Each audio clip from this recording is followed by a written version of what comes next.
Good morning all of you. Welcome back in Hindi class on my YouTube channel which name is Knowledge World. So student, today before starting the chapter, first of all happy Janmashtami all of you and your family. As you know well that tomorrow will be Janmashtami and we celebrate this festival because Lord Krishna was born on that day. और इसी उपलक्ष्य में उन्हीं की जन्म की खुशी के रूप में हम इस फेस्टिवल को, इस त्योहार को सेलिब्रेट करते हैं। तो आपको और आपके पूरे परिवार को मेरी तरफ से हैप्पी जन्माष्टमी।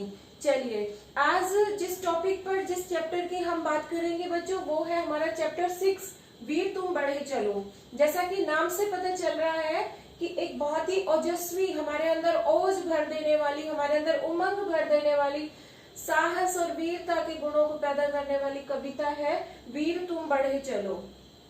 कविता शुरू करें उससे पहले एक बार कवि के बारे में जान लेते हैं कि आखिर इस कवि कौन है, इस कविता के जिन्होंने इतनी अच्छी कविता लिखी है।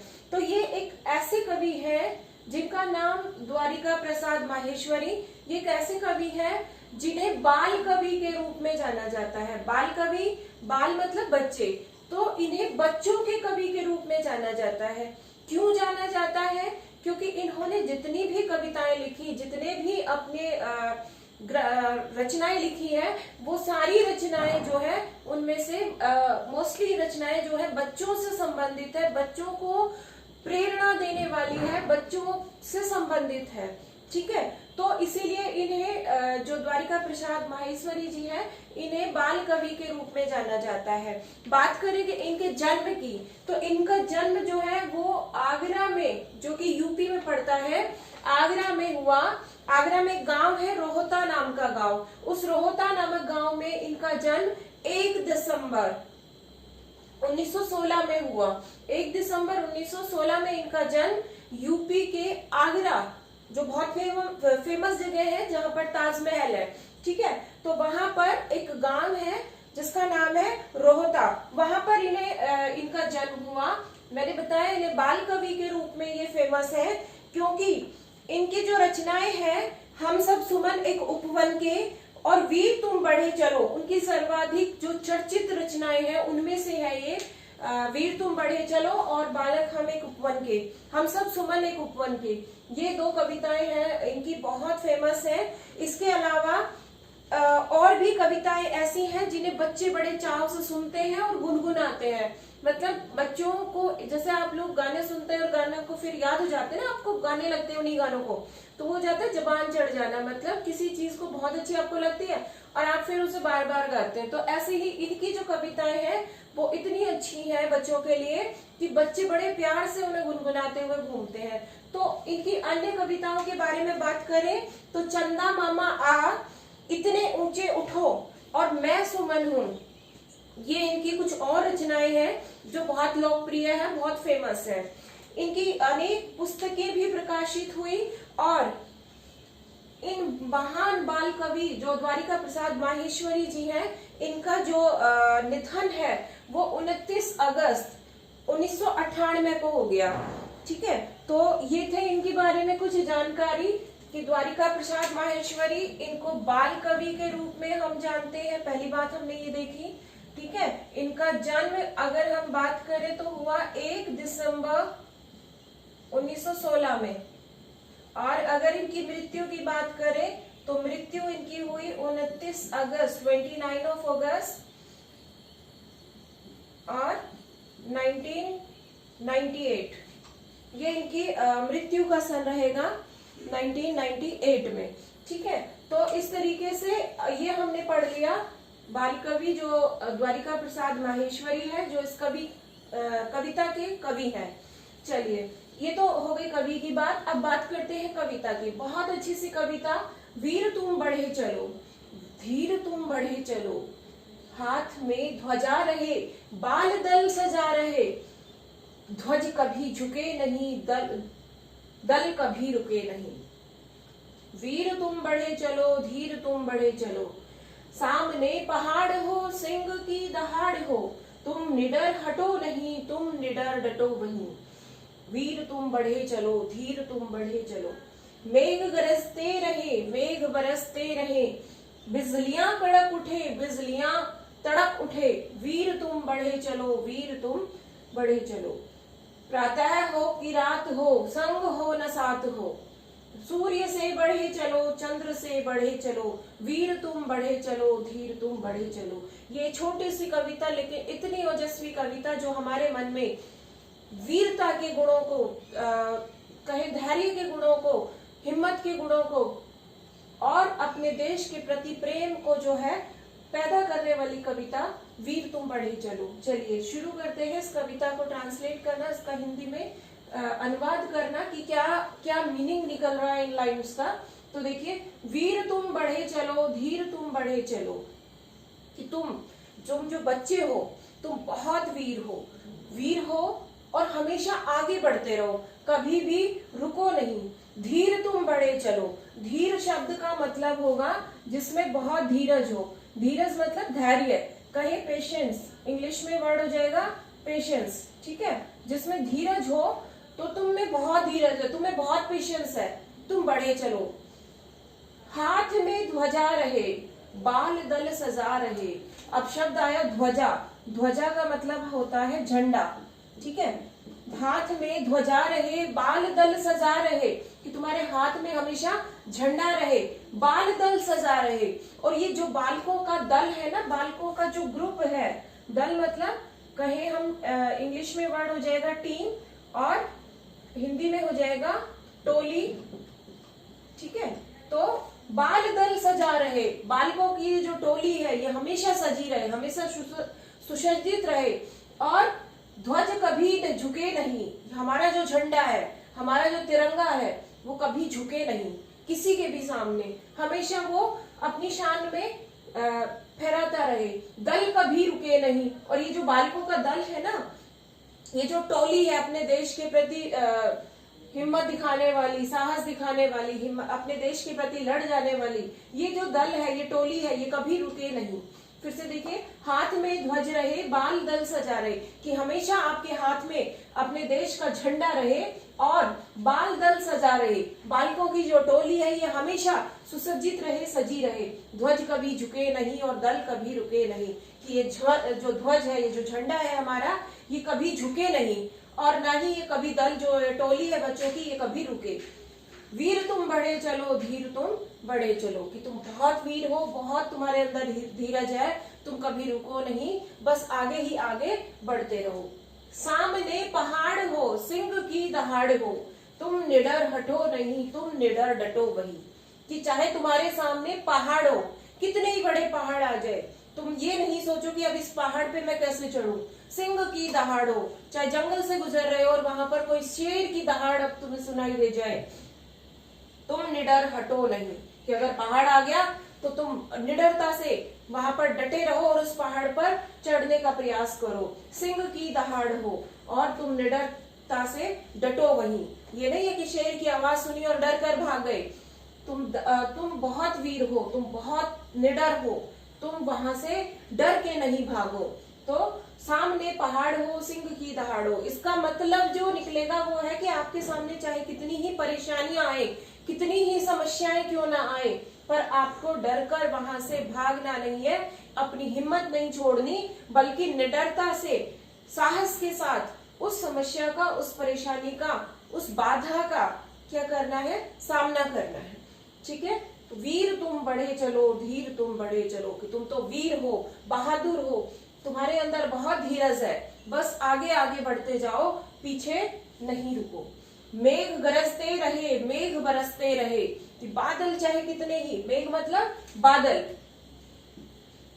मेघ हो गया बादल, चाहे कितने ही बादल गरजते रहे। कई बार बहुत तेज बादल गरजते हैं, बहुत तेज बिजलियां कड़कती हैं, तो हम डर जाते हैं। तो कवि कह रहे हैं मेघ गरजते रहे, मेघ बरसते रहे, कि चाहे मेघ कितनी ही तेज क्यों ना गर्जना कर ले, गरज ले, चाहे वो कितनी ही तेज बारिश क्यों ना हो, बिजलियां कड़क उठे, बिजलियां तड़क उठे, बिजली जोर जोर से बिजलियां कड़क रही हो, बहुत जोर जोर से बिजलियां चमक रही हो, वीर तुम बढ़े चलो, धीर तुम बढ़े चलो। फिर वही बात कि समस्याएं चाहे कितनी हो, चाहे आपके सामने शेर आए, चाहे आपके सामने पहाड़ आए, चाहे बिजलियां कड़के, बिजलियां चमके, चाहे आपके सामने कितनी ही तेज बादल गरजे और बादल बरसते रहे, पर तुम्हें रुकना नहीं है।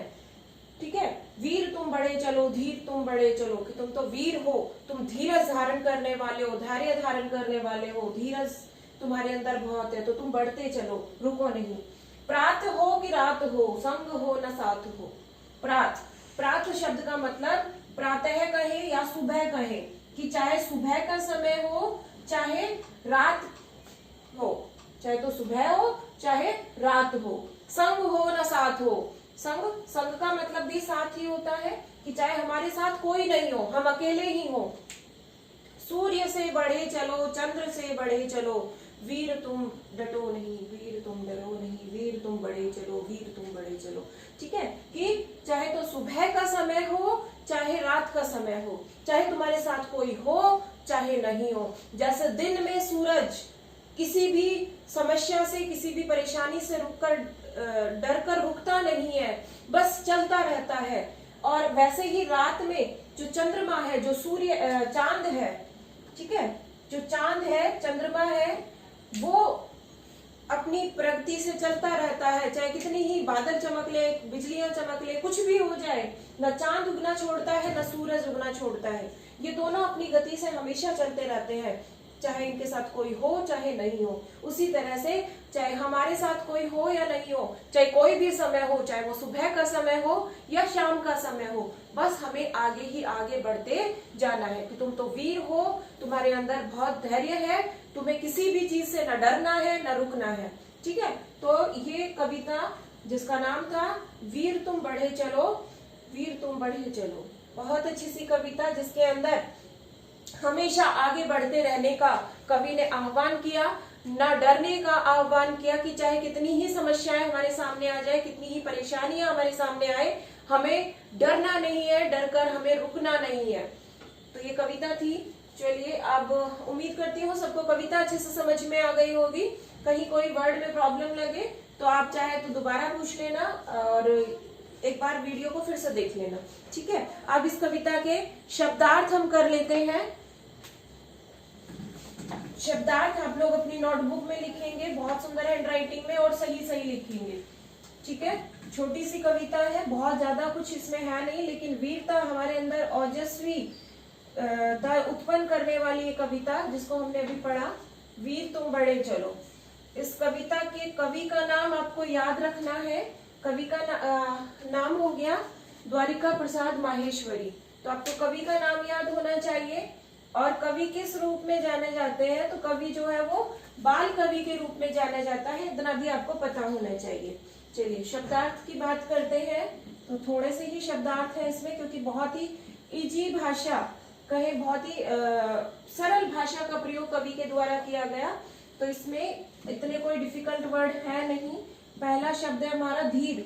तो धीर का अर्थ हो जाएगा धीरज रखने वाला, मतलब जिसमें बहुत पेशेंस हो। एक होता है जो बहुत जल्दी गुस्सा हो जाए या बहुत जल्दी चिढ़ जाए, वो धीर नहीं होता। धीर होता है जो किसी की बात से ना चिढ़े, ना डरे, ना मतलब अपने आप में पेशेंस रखे, जो वो होता है धीर। फिर है ध्वजा। ध्वजा का अर्थ हो गया झंडा। उसके बाद है निडर। निडर जिसमें डर नहीं हो। ध्यान रखें, निडर के नीचे बिंदी नहीं आती है, डर के नीचे। निडर का मतलब हो गया साहसी, जो किसी से भी नहीं डरे। उसके बाद है मेघ। मेघ का अर्थ हो गया बादल। उसके बाद प्रात। प्रात यानी प्रातः है या कहें सुबह, दो अर्थ हो सकते हैं। अर्थ तो सभी के बहुत सारे हो सकते हैं, ठीक है, क्योंकि पर्यायवाची जितने भी है वो सब इसी में आ जाते हैं। फिर है संग। संग का मतलब हो गया साथ। तो ये थे इस चैप्टर के शब्दार्थ। ये शब्दार्थ आप अपनी नोटबुक में लिखेंगे। अब कुछ प्रश्न है, मौखिक प्रश्न हम अभी करेंगे।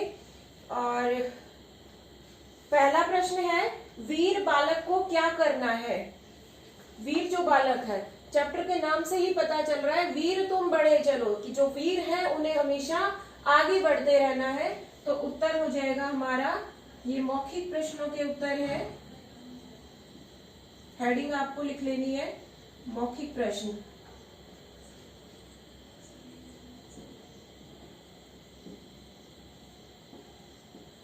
पहला हो गया कि क्वेश्चन है वीर बालक को क्या करना है, तो आगे बढ़ते रहना है। ये हो जाएगा फर्स्ट का आंसर कि वीर बालक को डरना नहीं है, बस आगे बढ़ते रहना है। फिर है पहाड़ सामने हो फिर भी बालक को क्या करना है, पहाड़ सामने हो तो भी बालक को, कविता में लाइन आई थी, सामने पहाड़ हो सिंह की दहाड़ हो तुम निडर हटो नहीं, कि सामने पहाड़ हो तो भी हमें निडरता से डटे रहना है, निडरता से डटे रहना है।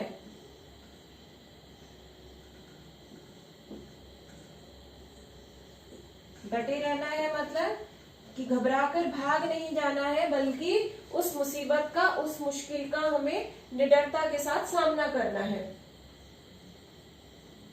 ठीक है, ये हो गए हमारे मौखिक प्रश्न, 2 ही प्रश्न थे और शब्दार्थ हो गए इस चैप्टर के। बहुत छोटी सी कविता थी, इसमें ज्यादा जो है कोई इतना वो था नहीं कि समझ में नहीं आए। आपको सबको उम्मीद करती हूँ कि चैप्टर समझ में आ गया होगा। अगली जब क्लास होगी तो हम इसके लिखित क्वेश्चन आंसर्स और बुक एक्सरसाइज जो है वो उसी क्लास में कर लेंगे। तो आज की क्लास में इतना ही, मिलते हैं नेक्स्ट क्लास में, तब तक के लिए थैंक यू।